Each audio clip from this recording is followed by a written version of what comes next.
Hi, I'm Luana Rubin from Equilter.com. I'm here at the 2012 Houston Quilt Festival, and I'd like to take you on a little tour of my favorite quilts here. This intriguing abstract by Pat Pauley appears to be just an interesting mix of several different techniques, including discharging and painting. But it is about mummy bags and canopic jars. Who'da thunk?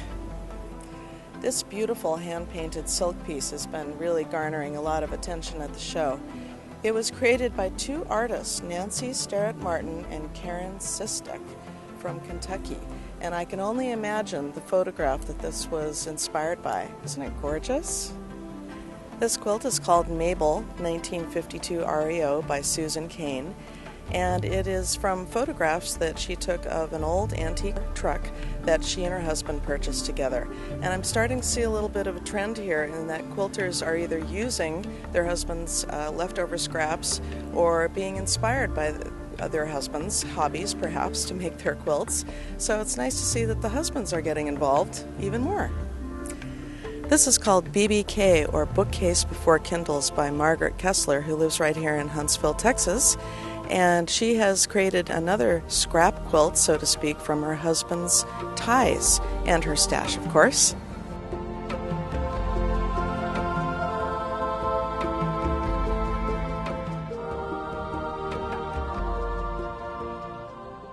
When we come to these quilt shows, we really love to look at the quilts that are full of embellishment and detail and layers and texture.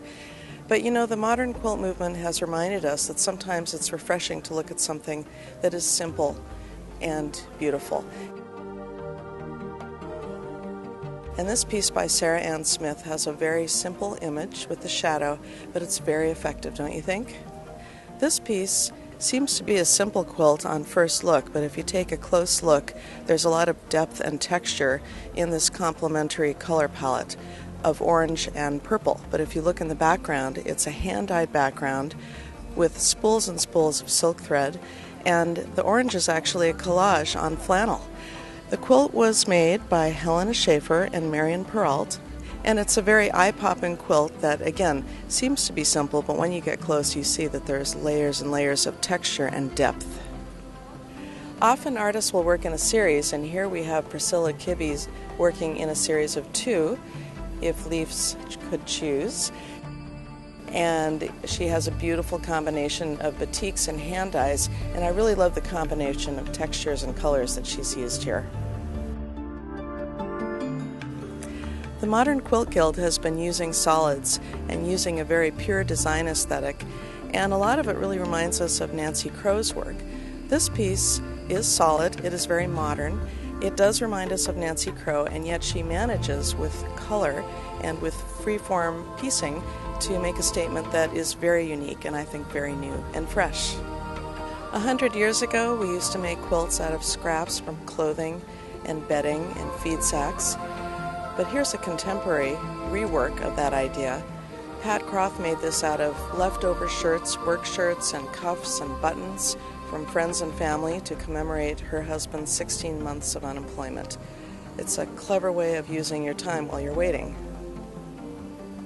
Liz Jones is an award-winning quilter from the UK, and she's created a beautiful purple tone poem with this, don't you think?